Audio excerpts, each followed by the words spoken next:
Ayan, welcome back sa channel natin mga boss. Dito na naman tayo, nagbabalik. Kumusta po kayong lahat dyan? Sana'y nasa mabuti lang ang lahat. Ito nga po, meron tayo dito ngayon 60 inches na LED Smart TV. Ang problema po niya ay wala siyang picture. Pero okay naman yung backlight niya, tsaka may sound din siya. So, yan po ang tatry nating i-troubleshoot ngayon. At check muna natin, tingnan natin, switch on muna natin.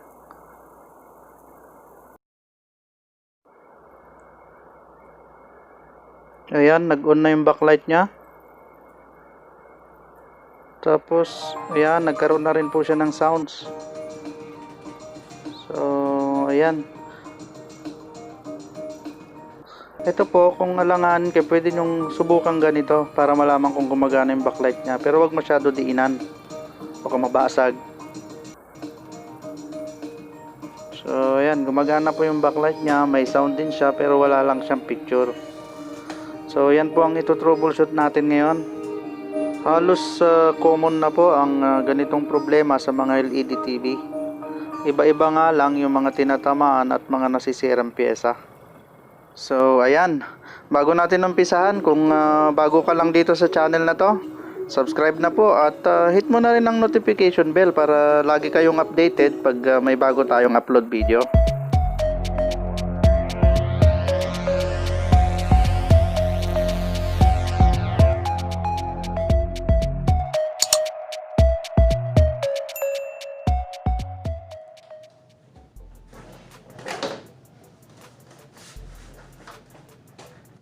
So, ayan, ito na po yung loob ng TV natin. Ang model number pala nito is 60LA6210. Ito yung power supply niya. Motherboard. Smart motherboard.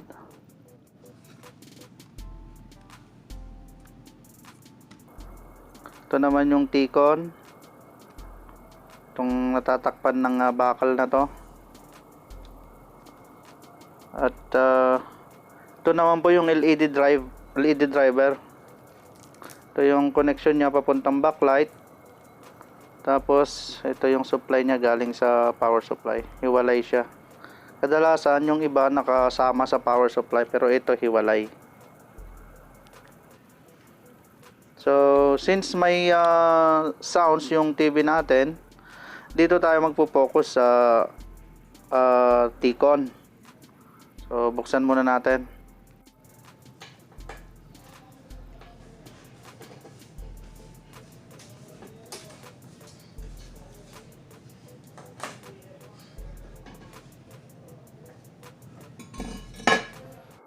So, ito na po yung T-con niya. Tanggalin muna natin to.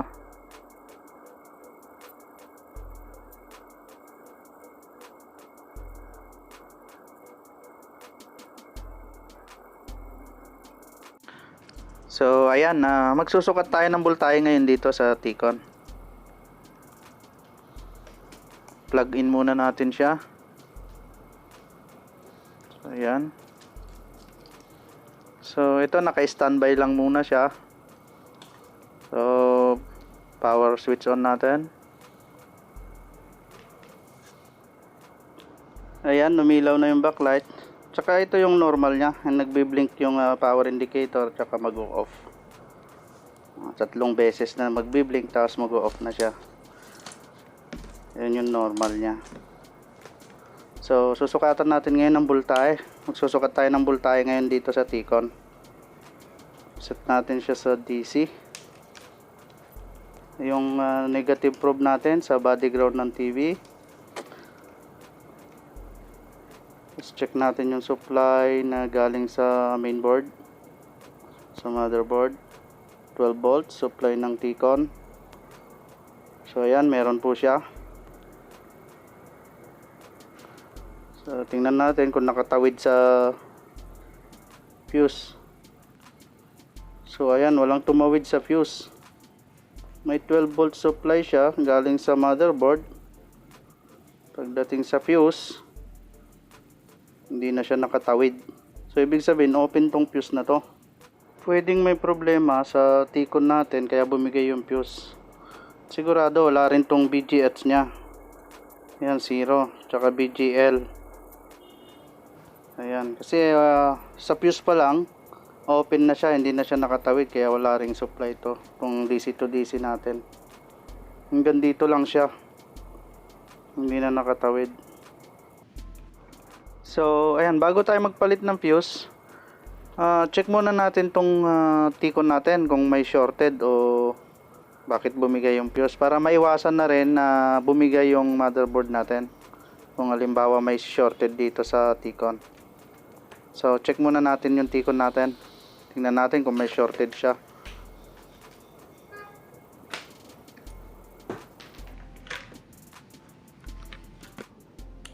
So ayan, set natin yung multimeter natin sa diode mode. Ayan, naka-diode mode na siya. Ayan. Para kahit leak, masukat natin. So itong capacitor na to naka-parallel sa ground. Dito konektado yung supply. Ito ground to, tapos dito sa kabila niya is yung doon papunta yung supply galing sa fuse. So ayan, check natin. So ito yung reading niya. Kailangan pag ni-reverse natin yan, wala na tayong masukat. May masukat man tayo mataas, pero kung mas mababa ang masusukat natin, sigurado leak yan. So ayan, may nasusukat pa rin tayo, mas mababa. So ibig sabihin may leak or shorted kaya bumigay yung fuse. So palitan po muna natin tong tester natin. Mas komportable akong gamitin tong isa, itong Gold Star. Kahit luma na, mas klaro pa rin yung display niya. Tsaka mas maganda siya mag-read. So ayan, set natin siya sa diode mode. Yan po yung settings natin. Check natin ulit to. So ayan, ito po yung normal na niya, reading niya. Ayan, pag ni-reverse natin siya, kailangan wala na tayong masukat. O kaya may masukat man tayo, mataas dapat, mas mataas sa normal reading niya. Pero mas mababa yung nasusukat natin. So ibig sabihin, may problema, may shorted o kaya leak tong tikon. Baklasin natin at check natin isa-isa yung mga parts niya. So ito po, check natin isa-isa yung mga capacitor. Ito kasi kadalasan mga nasisira. Ayan yung mga kadalasan nagso-short. Ito, yung mga ceramic capacitor niya. Check natin siya isa-isa.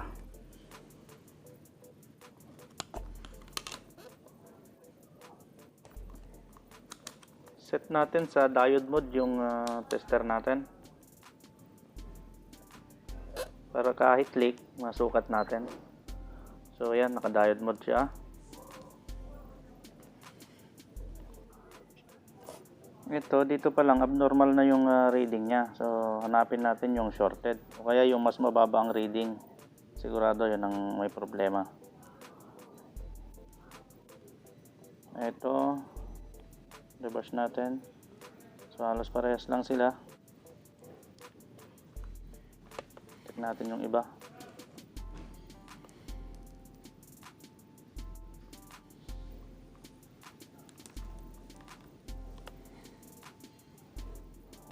Ito naman, so ayan,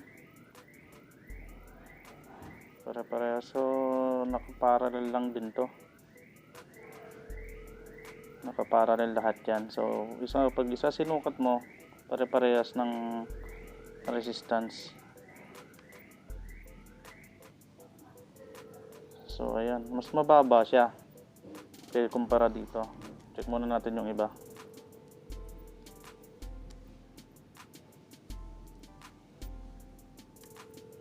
So ito, wala ring short.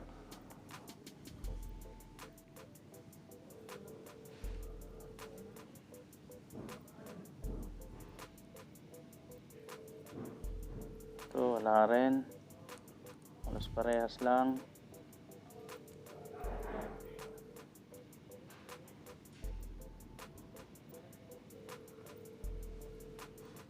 Wala rin, parehas lang din ng reading.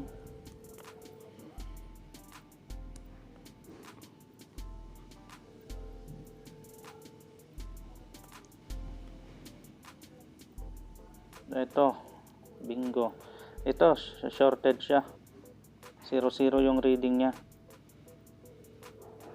Itong dalawang ceramic capacitor na to. Pero nakaparallel lang din siya. So, ibig sabihin, baka isa lang ang may problema rito. Check muna natin yung iba.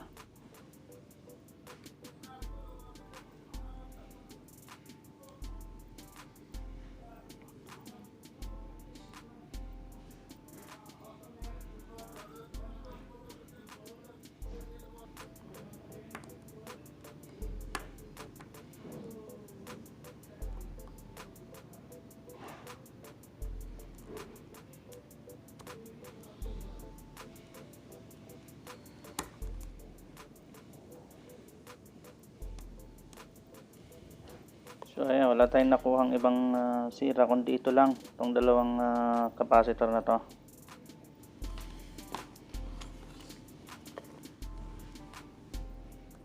So ihang natin yan, tingnan natin kung alin dyan yung may problema itong dalawa na to, kasi nakaparallel lang din to. Yan. Kung susundan natin yung linya, ito galing siya rito sa fuse, masok dito sa coil, papunta rito sa diode. So ayan, tumawid siya ng diode, papunta dito sa capacitor ng dalawa, pinaka-supply nung DC to DC IC natin. So nakaparallel siya sa ground, kaya nagda-drop yung voltahe, pinuputok na yung fuse. So tanggalin natin, check natin kung alin sa dalawa yung shorted.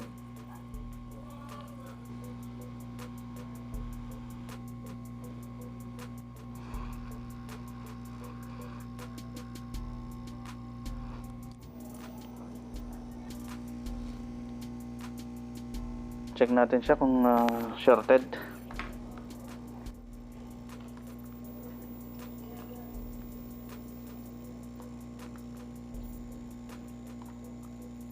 So sinit na natin siya sa buzzer. So ayan, shorted siya.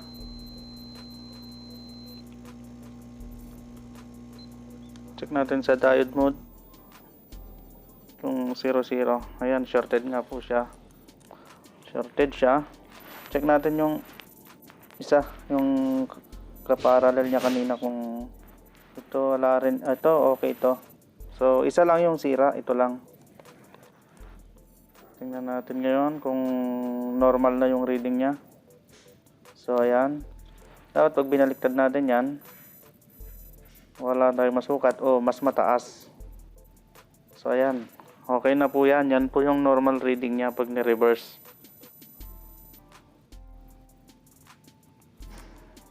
Hindi kagaya kanina, mas mababa siya pag ni-reverse. So ito lang po yung pinakasira niya. Ito yung shorted. Ayan. Kaya bumigay itong fuse na to. So ayan, try natin siyang supplyan ng 12 volts. Tingnan natin kung mapapalabas natin yung VGH tsaka yung VGL niya.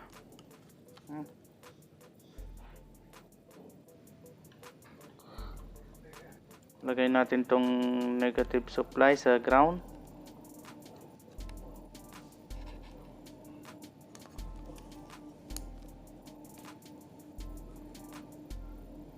So ayan. Check natin ngayon yung VGH. Tutukan natin yung VGH.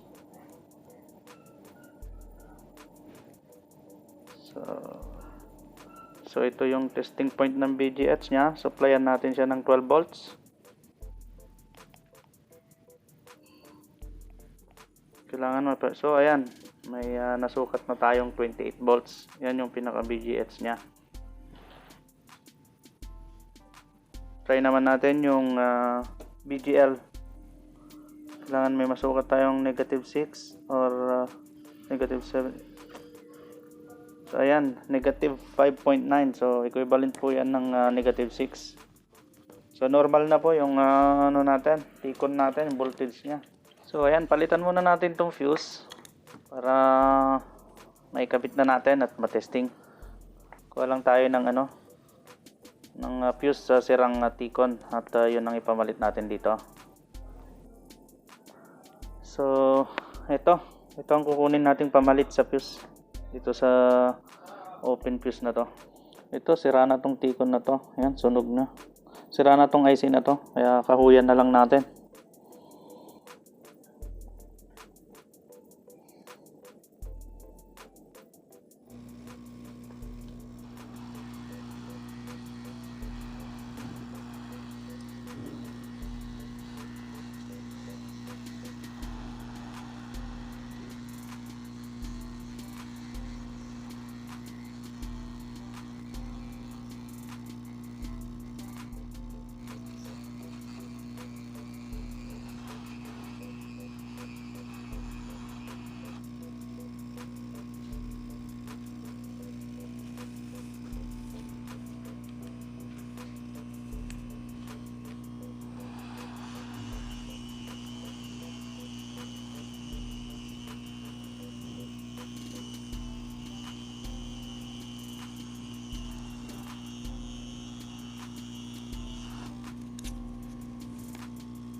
So, ayan, hindi na po natin siya nilagyan ng capacitor. Pwede naman po kahit wala na yon. Pero kung may pamalit kayo, mas maganda kung palitan na lang din. So, kabit na natin para matesting na.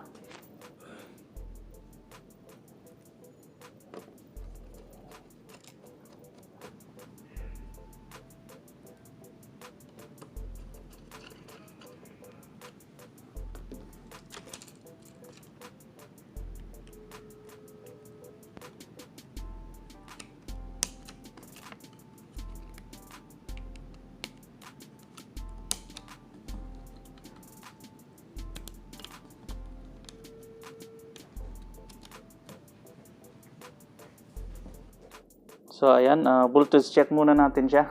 Tingnan natin kung normal ang voltahe niya pag nakakabit na yung panel. So ayan, milaw na yung backlight.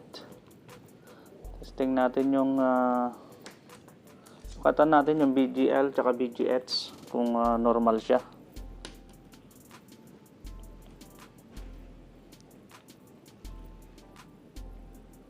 Dito sa main supply niya 12 volts. So tingnan natin kung nakatawid na. So ayan, kanina po wala yan, open yung fuse. So check natin yung BGH.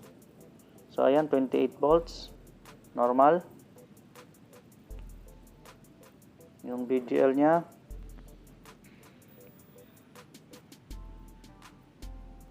so ayan, negative 5.9, normal din siya. So tingnan natin kung may video na siya, kung may picture na siya.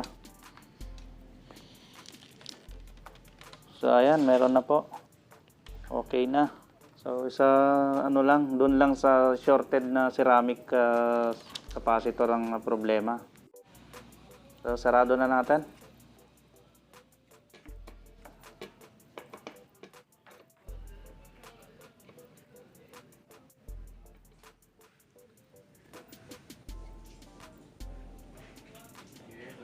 So, ayan, okay na po siya. So, yun lamang po. At sana ay nakatulong sa inyo ang video na to. At kung hindi ka pa po subscriber sa channel na to, please subscribe na po at hit mo na rin ang notification bell para lagi kayong updated pag may bago tayong upload video. Maraming salamat po sa panonood. At sa mga subscriber na po dito sa channel na to, maraming salamat po sa patuloy niyong pagsuporta. God bless po sa inyong lahat. So, bago natin tapusin tong video na to, shoutout po muna natin sila Boss